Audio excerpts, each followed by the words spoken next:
Well, I'm just pulling on the lot this morning, getting ready for taping today, and this is a particularly demanding scenario because we've got a woman, she thinks she's in a relationship with Vladimir Putin, and that she's going to meet him, and he's been signaling her and talking to her. She's having some really significant delusions. My mother thinks that she's in a relationship with Vladimir Putin. I love him. He is going to take me home to Russia. You know, her daughter Amy thinks that she's not only delusional about being in love with Vladimir Putin and him in love with her.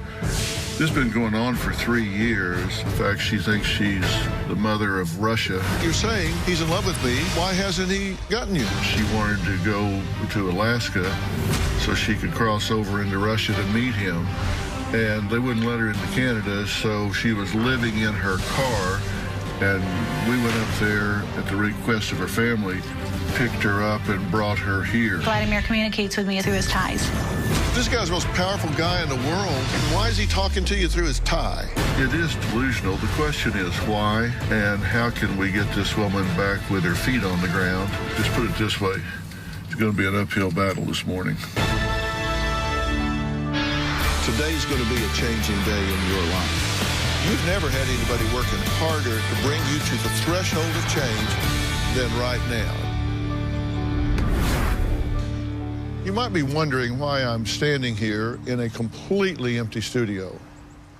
Well, it's because my guest today, Jennifer, is dealing with what I and her family believe to be a serious and potentially life-threatening mental illness. If I'm going to help her, I need her to be 100% focused on me. Every guest we have on Dr. Phil, in addition to seeking personal guidance, is a teaching tool.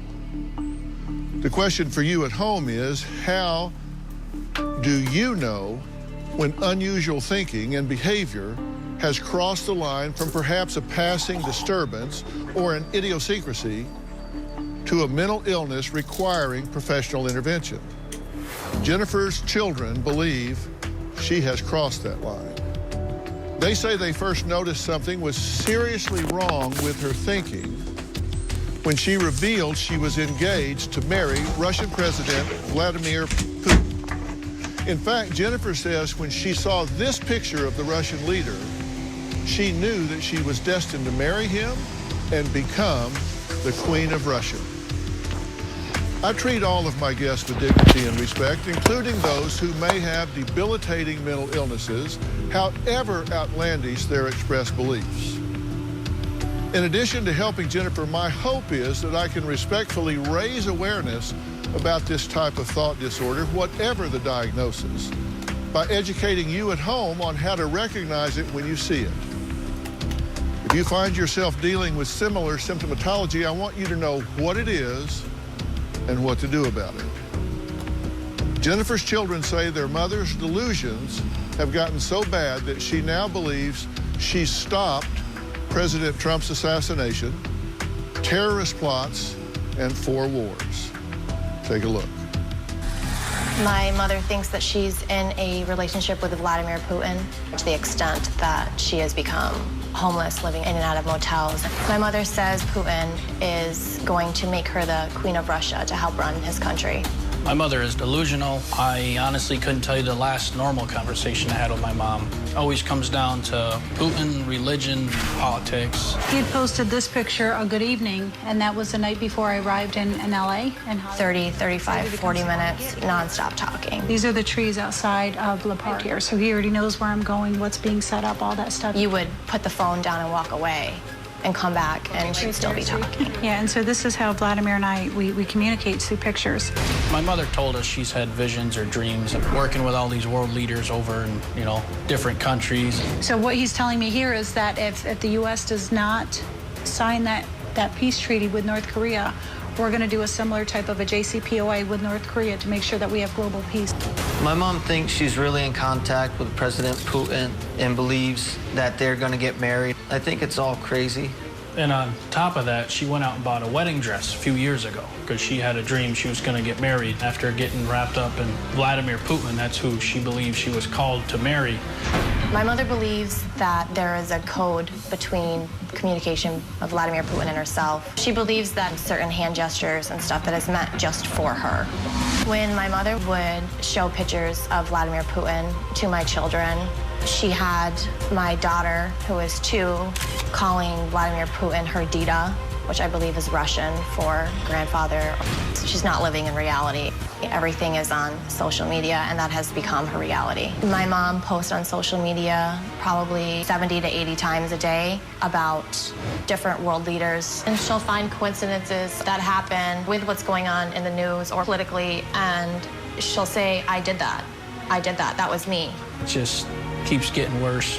My mother is currently homeless because she needs to be prepared and ready at a moment's notice for when Vladimir is going to pick her up to bring her back to Russia. My mother lived in a truck stop for over 120 nights, sleeping in her car with 2 dogs. My mom needs mental help. There's something seriously wrong with her. My mother doesn't see what she's doing as nuts, and she thinks we are the problem, not her. Okay, it's good to meet you guys. Do you have any idea of why she's fixated on Putin? We have no idea. It's just something that she's been going on for 3 years. We don't really know what triggered this obsession. Now, she went to try to get it to Canada? Yes. Because she was going to go to Alaska, so... She could cross the Bering Strait to be into Russia. Yeah. Why wouldn't they let her in Canada? Well, she was detained at customs just for the fact that she didn't have the funds to basically fund her trip through Alaska. That is true. They require you to show... through Canada. Yeah. You show some wherewithal to do what you say you're going in there to do. She also believes that she was stopped by Nancy Pelosi. Yes. As well. So she put a grandiose spin on it. Yes. Peter, she gave you power of attorney, correct? Yes, that is correct.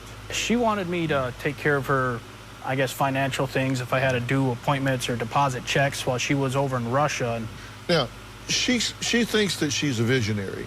Yes. Right? And she thinks that she's communicating with world leaders, that she can foresee and influence world conflict, terrorist attacks, things of that nature. Yeah. You're convinced she believes this. yeah, she sounds so convincing with every detail she says about everything. Right. And she's very intelligent. Yes, she is a very smart woman. Okay. And her communication with Putin, she has a library of images and text. These are some of the Facebook posts that she's put up to him. Here's to another day, loving you, XOXO, straight to St. Petersburg, one of my favorites from today. I love you, V, good night. I can feel that you want your wife, me, with you. I can feel that longing pulling on me. It was a very, very good morning, waking up next to you every morning as your wife will be even better. So this is her communicating to him. Then she finds images of him just in the media, and she reads something into those, like he was wearing a certain tie, or there's flowers. Isn't it sweet that he put these flowers in? All of this. And that's her reading him communicating back to her. There's a code. Yes. Yes, no matter what picture she'll see of him, she'll find a way to correlate it to Find her. something in there that's a secret message. Yeah. All right, well, we need to meet her. Next, Jennifer admits she's never spoken to, never met, never been in the same room, never even been in the same vicinity of Putin, but claims they communicate through a secret code involving Putin's tie color. She says that he wore a black and white tie recently, which means he's coming to get her. Now, we'll meet Jennifer after the break and let her explain how all of this fits together. We'll be right back. I really can't wait for him to come get me. I feel like I belong in Russia. I can feel when he's thinking about me. Vladimir had posted a picture of him wearing a black quilted jacket, which was similar to the black quilted vest that I planned on wearing. If he asked me, without a doubt, I would marry him. I would. He's my best friend. Tomorrow, Mom mom says her daughter... I'm blamed for being an alcoholic. Whenever I watched a functioning alcoholic my whole life. How many seconds do we have left? ...is a rebel. You jumped out the window because you were drunk with no clothes on and we had to call the police. Rebellious? And one... You got fired for falling asleep on the lifeguard stand. Yeah, I did. Hot mess. You ought to have the world on a string. And instead, you got a smart mouth and a lazy ass. That's tomorrow. Then on Friday, their daughter's 15 and out of control. She steals your car and wrecks it? There's a lot of scratches. You're missing the point. The conversation is, you stole my car. That's Friday. My mother believes that at any moment, Putin will be ready to pick her up. She's left our house with $88. Her plan was to drive all the way to Alaska. She got a car for some random stranger. That's when she started her journey driving to Chicago, followed by North Dakota. And Her ultimate plan was to get into Canada, drive to Alaska, cross the Bering Strait to be into Russia. She drove as far as North Dakota. She was detained. My mother believes that she was flagged at customs because Nancy Pelosi had stopped her at the border. Well, Jennifer says she and Russian President Vladimir Putin are head over heels in love. She believes the Lord has shown her through prophetic visions that she will soon be Putin's wife and mother of Russia, and will birth him a child. Take a look. I have a relationship with Vladimir Putin. It started out politically, and from there it started to develop more of a friendship. I'm sorry, I gotta take a minute. I love him. Oh, my screensaver. It's Vladimir praying. If he asked me, without a doubt, I would marry him. I would. He's my best friend. I've actually had visions of him coming in on the presidential plane and me going back to Russia with him. Back when I saw Vladimir wearing the cross necklace, that's when my world stopped. I just felt I had to do everything I could to help him. I really can't wait for him to come get me. This is my fishing pole. This fishing pole is going to Siberia with me fishing, so that's why I'm carrying it with me. I feel like I belong in Russia. We communicate through social media on a daily basis. Vladimir's messing with me right now with what he's posting. One of the ways that Vladimir communicates with me is through his ties. The one picture here with the black tie with the white polka dots, he'll post these photos of the black with the white polka dots, just letting me know that he is going to come and take me back home to Russia. This tie here, the beat tie, which is kind of like my sweater today, and I noticed he would have red lips. And, you know, I'm over here and I'm thinking, is the man catfishing me? What is going on? Right after I asked him, why are your lips red? Are you kissing a lady over there, you know? And right after that, he ended up sharing that he drinks the beet juice with horseradish in it, which was creating the red lips. So now he will wear the beet colored tie. He's just letting me know, look, I'm not kissing anybody, it's the beet tie. I can feel when he's thinking about me. Vladimir had posted a picture of him wearing a black quilted jacket, which was similar to the black quilted vest that I planned on wearing.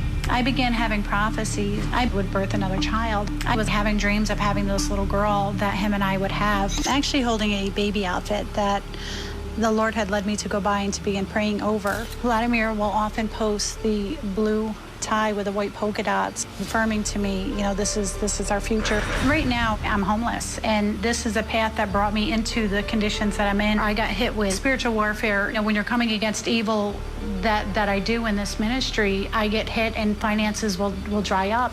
I have no support from my family, my children. I'm out here shifting militaries and nations and world leaders. I live for an audience of one. That's all that matters to me. Well, how are you? Oh, a lot of different emotions going on right now. Yeah? You said that you're processing a lot of this, and it's just an audience of one. And that's what I wanted today, was an audience of one. Yes, thank you. I want you. Thank you. And me. And your children are here because they love you very much. And they're concerned about you. You're homeless. And y'all are very concerned. That's reasonable, right? Well, it is, but I think the motivation for them being here is not because of concern. I think it's character assassination. I do. And what is it that they get from assassinating the character of their mother? I feel like because of what I'm doing, and I haven't shared fully the depth of my involvement with these governments and world leaders, they see this outside, they see what's going on, and they can't explain this to people, and I think it's embarrassing to them. And I think to save face, let's bring her on Dr. Phil, show she's psychotic, and That way we have something to tell people why she's out doing these things, because they don't fully understand. I get that. Well, it's interesting that you say that, because we've talked to them and done extensive interviews with them, as we did with you, so you know how in-depth we go. Yes. And not one of them has said a negative word about you from the first minute we talked to them until right now. Unless it's just a facade, because they do that. I mean, it's been something that they do, whether it's with family or through text messages. I mean, I gave the text messages she sent that she thought I was psychotic and needed help, and all of them think I need help. What have you do? I would take it. I said, do a full psychiatric evaluation on me. You want chemical, hormonal, full eval. I'm willing to take that. Jennifer believes one of her Facebook followers is President Donald Trump. She believes she has influenced a number of his decisions, including his firing of James Comey and his pursuit of peace with North Korea. I want to ask her about those things, but I've got a fundamental base question I want to start with when we come back.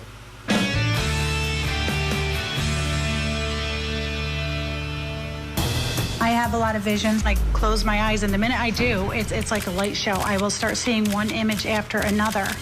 I'll post stuff out there, and it's shifting these leaders to have meetings and conversations. I influenced the meeting with President Trump and Chairman Kim Jong-un.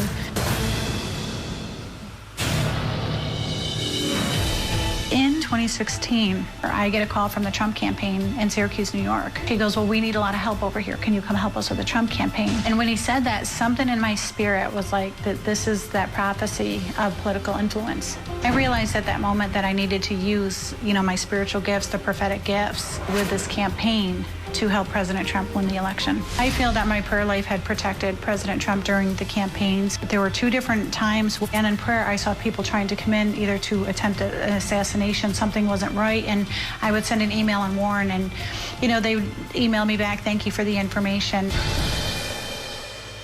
Well, Jennifer says while working for the Trump campaign, she realized her mission here on Earth is to share her prophetic visions with world leaders in order to stop wars, assassinations, and spread global peace. All good missions, of course. I have a gift of prophecy. You hear the voice of God to speak to people, but I will oversee conversations. I have a lot of visions. I have a lot of dreams. I see visions with my eyes open, my eyes closed. The way this gift works best is I will post on Facebook or Twitter what the Lord is showing me. Normally, world leaders, other people are seeing that and making decisions to try to intercept the evil I'm seeing coming. I close my eyes, and the minute I do, it's like a light show. I will start seeing one image after another. The world leaders that are following my posts that I'm aware of, 60 to 75% of world leaders, presidents, vice presidents, prime ministers, first ladies, defense ministers, foreign ministers, kings, queens. I can go pray over a nation, and the Lord will show me whether there is a miraculous cure for a disease, or I will see a region and the Lord will show me, there's oil in that region, go ahead and tap into it. I encouraged President Trump to fire former FBI Director James Comey. Trump listens and to the advice and stuff of the Lord through me. I'll post stuff out there, and it's shifting these leaders to have meetings and conversations. I influenced the meeting with President Trump and Chairman Kim Jong-un. A lot of these world leaders, they trust the Lord's wisdom through me for global strategy. I was behind the Iran nuclear deal staying in place. I actually had a dream one night of the warplane in Syria and the whole incident where we ended up striking them. And the next portion of the dream, I saw a terror attack on the London Bridge. I post this on social media. A few days later, there's headlines all over the place. I was sleeping in my granddaughter's bed one night, and I start seeing Washington Post reporter Jamal Khashoggi was murdered in a consulate in Turkey. And it was probably the most graphic vision I've ever had in my entire life. I'm seeing his face. I'm seeing somebody from the Middle East, the rope being used to strangle and choke him. I saw a needle go into his neck. I saw fingers being cut off. I was hearing the screams. I'm just weeping and sobbing that night, and I'm posting and posting. Every piece I'm seeing, I'm posting on social media, and I just wanted to bury my head in Vladimir's chest. Nick, I get the feeling you're hearing some of this for the first time. Yeah. What, it's disturbing. It almost sickens me to hear this. I miss my mom. I wish I had her in my life, my kid's life, and just seeing her go down this path is upsetting. You miss me because you didn't have me at your wedding, and you had my sister I didn't talk to since 2012 perform your wedding ceremony. That's how much you miss me. I'm not invited to your wedding. You miss me. You've been invited to I was never invited, no. You have been invited to everything. And apologized to you. I You choose not to repented come. of everything. You choose not to be a part of because you guys had taken away my position as mom. I am still your mother. But Shouldn't you be blessed that there's more than one mother to love your children and take care of your children? But the bottom line is you guys have put so many people in my place in your life. You pushed me out, whether it's my sister, your stepmom, all these other people. I can't help the gifts. You're jealous if we talk to anyone else. It's not that. Yes, it is. If we don't go to you, you get upset. You don't include me. We used to be close. You guys pulled away from the Lord. I didn't. Your son is down here and obviously in pain about this, and you have no reaction to that whatsoever. Well, I'm bothered by that. He's telling you that he is disturbed by what he's seeing. He misses his mother, and your reaction is to be a right fighter. You have your son in front of you in pain, and you totally dismiss it. Are you that cold? I'm not. You can't go out and solve the world's problems and not tend to your own family. I think it is damn disrespectful for you to talk about how you see everything that's happened with the killing and dismemberment in the embassy over here. It's pretty easy to prophesy something after it happened. All of your posts were 2 weeks after it happened. And then pieces of what I saw started coming out in the news. None of that stuff was public.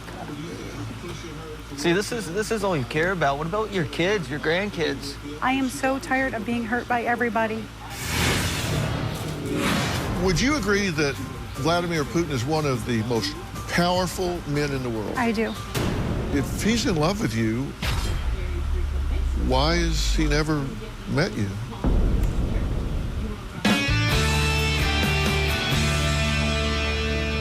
Would you agree that Vladimir Putin is one of the most powerful men in the world? I do. He's worth several $100 billion. He sits atop one of the most powerful nuclear arsenals in the world. So if he's in love with you, why has he never met you?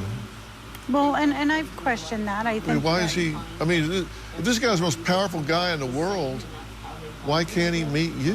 Why? I mean, it's not like he can't afford to come see you. It's not like he can't get to you. So if that's true, then why is he talking to you through his tie? Why isn't he coming over and saying, hey, come on, let's go? Well, maybe you should have him on the show and ask him. Seriously, because I think a lot of it has to do with political and timing of stuff. I mean, listen, you're not exactly a political hot potato. I feel like you're chasing this and... Well, let her answer the question.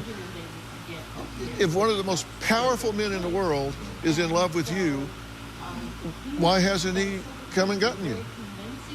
I do believe, well, there is some issues going on in the beginning with some things, and I think that... No, don't talk to me about euphemisms and some things and powerful issues. He's the most powerful man in the world. He makes his own rules. Why hasn't he come and seen you? That I have no idea. I can't answer for him. The reason you can't answer it is because you can't make sense out of nonsense. Right? You're saying, he's in love with me. You've never met him. You've never talked to him. You've had no direct communication with him. This is one-sided. This is you to him, not him to you. If he wanted to talk to you, he would talk to you. If he wanted to get to you, he would get to you. True? Yes. I mean, come on, logic. No, logic, I know. So... Well, and I've questioned that. I've questioned, is this all about political stuff? What is this? I've really It's not about political stuff. You are not politically relevant. That you would say that, but I mean there's evidence that there is relevance. There's evidence and proof of the stuff I'm doing. So you're telling me that you're so powerful that Vladimir Putin can't afford to get around you? I'm not saying that. I'm saying now, that. Come on, even you know that's grandiose and egotistical. No, I'm saying that with me and my prayer life, with the stuff that I expose and show. And Vladimir, he's obedient. He'll get on stuff the minute the Lord shows me something, whether it's hauling out gold. I mean, I exposed where there was a uranium mine in Siberia. Him and China are digging it out right now. No, you didn't. No, you didn't. If he wanted to meet you, he would meet you. True? True. Next, Amy's fiance, Corey, says the entire family is enabling Jennifer, enabling her to believe things that are not true by giving her thousands of dollars so she can pretend to be a political influencer and in a relationship with Putin. My core base question was, if the most powerful man in that whole region of the world, one of the most 2 or 3 powerful men in the world, wanted to meet her, why hasn't he? We're going to add Corey to this conversation after the break.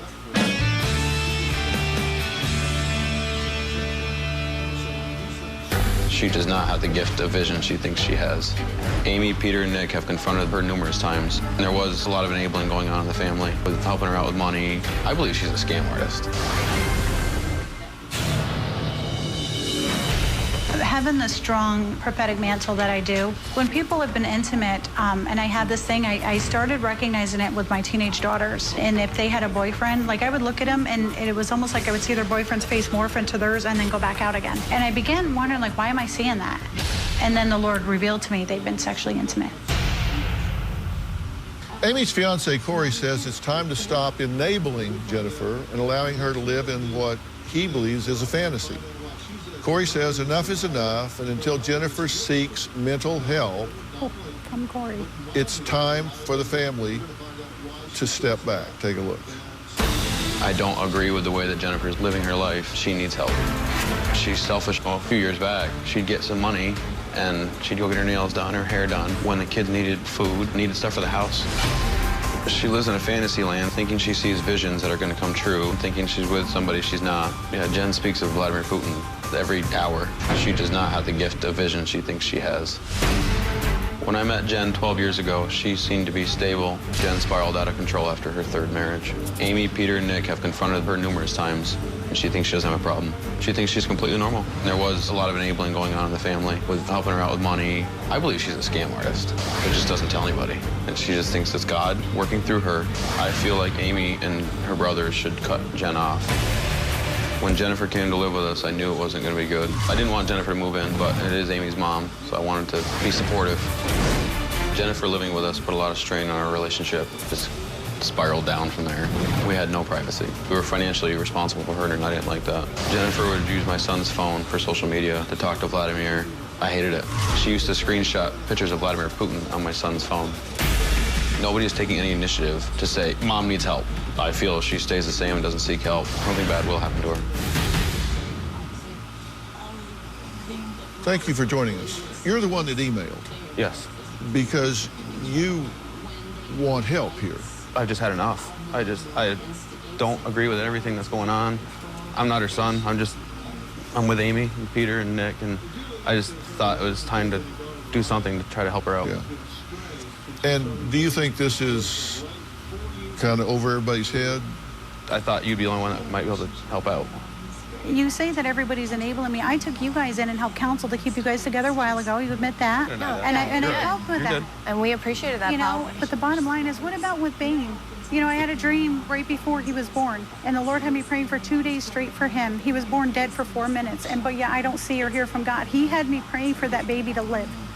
And no thanks, Mom, none of that stuff. I hear you talking about you solved this, and you fixed that, and you prophesy this, and you resolved this. And it's all about you. And all the Christians I know give all the glory to God, but you give all the glory to you. Well, not the case. I think I'm looking for validation from them with the gifts, because they're always minimizing and trying to, like, suppress and knock down what I'm doing. I'm tired of being hurt. I'm tired of being hurt. And you never hurt us? We're tired of you making us choose between you and everyone else in the family.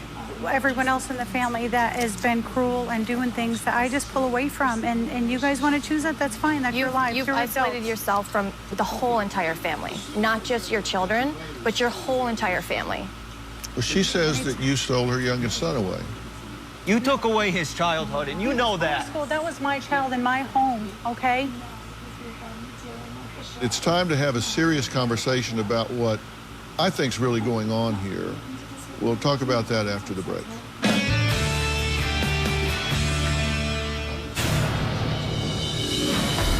was diagnosed with PTSD from a prolonged series of childhood neglects and abuses. There was some molestation that went on, verbal abuse, a lot of physical abuse growing up. Some of these older males that were inappropriate with me when I was a little girl. My mother lied about the paternity of my father, so I grew up thinking my dad is dead. I have a hard time trusting people. I have all this stuff I'm doing out here on the global stage, you know, working with and love with the president of Russia, and yet I have this family saying that why would God use you and trying to impose that you're not worthy enough, you're not good enough to be doing these things. It's extremely hurtful. Like, I can't deal with the pain of that. I don't want to, and that's why I go solo and just cut everybody out of my life.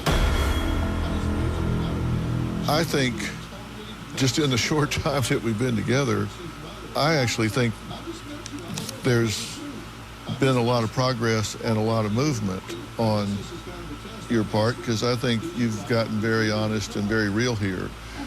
Because if you've noticed, there's not been a lot of the filibustering about global warfare and all of that, but what she has talked about is the fact that she's really hurt.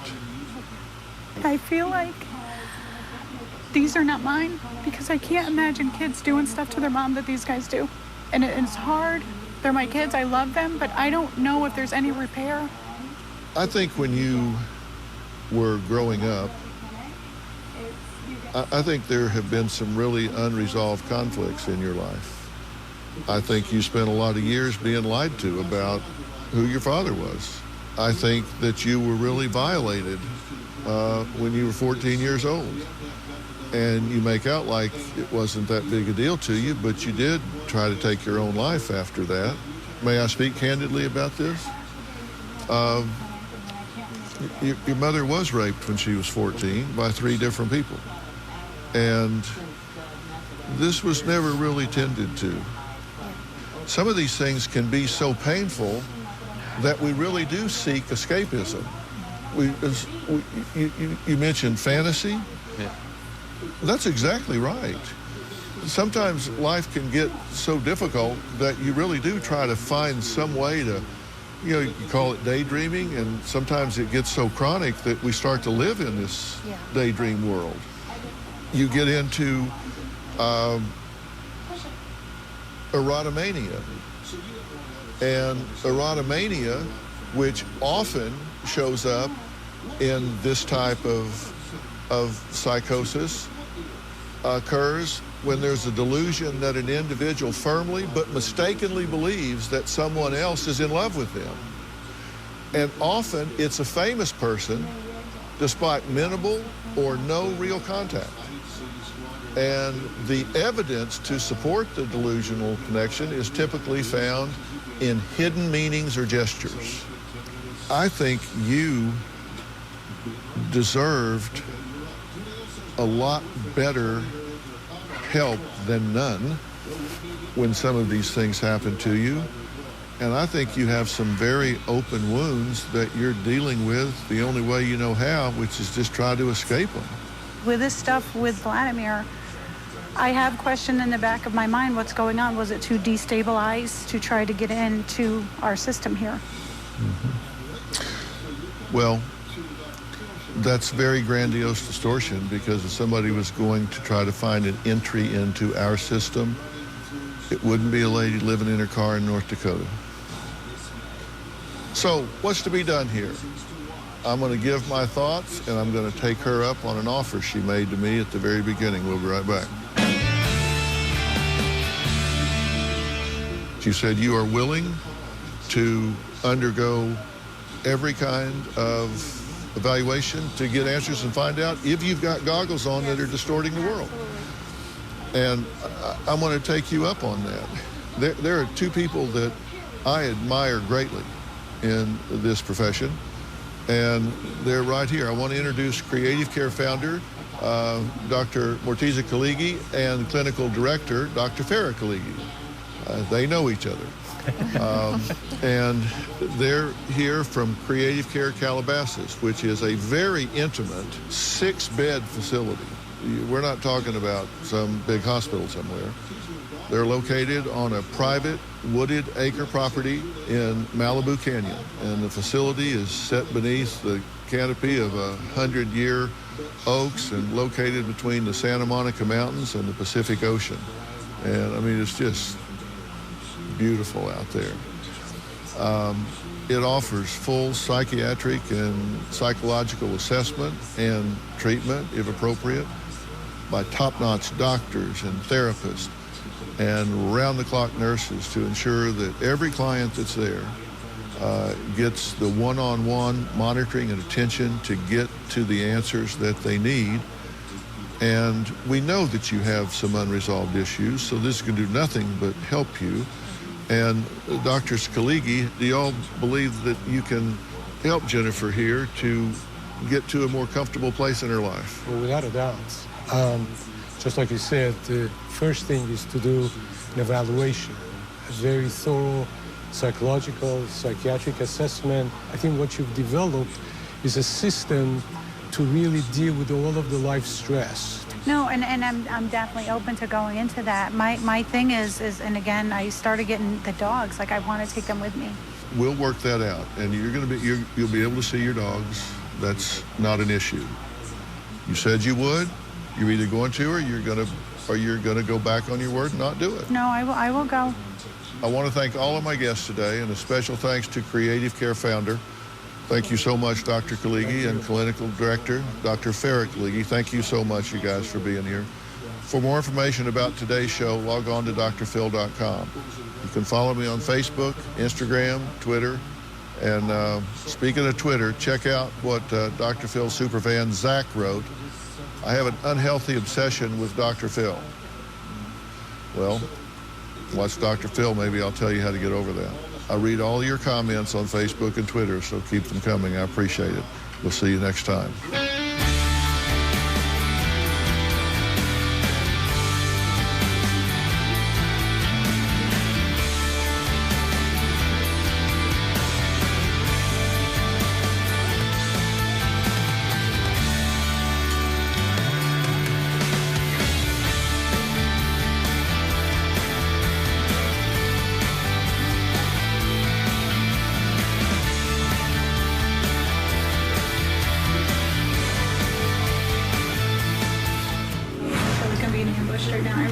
But I will come and do whatever you guys need to do and go through everything, and I can explain everything, you know, from start to finish, what brought us to this point. Dr. Phil had mentioned why he's not coming.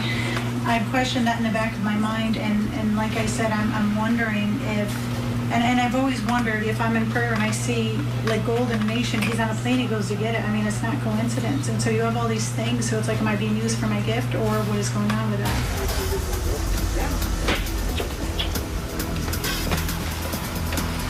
I think the stuff with my kids, I'm done. I want nothing to do with them anymore. And I just feel like it was all this phony, oh, we love her, we're concerned, this and that, when there's stuff going on behind the scenes, and that does not portray how they've treated me. I'm concerned about being separated from the dogs. We've never been separated. And I do. I mean, I actually love my dogs more than my children, which is sad, but they don't put me through the hell my kids have.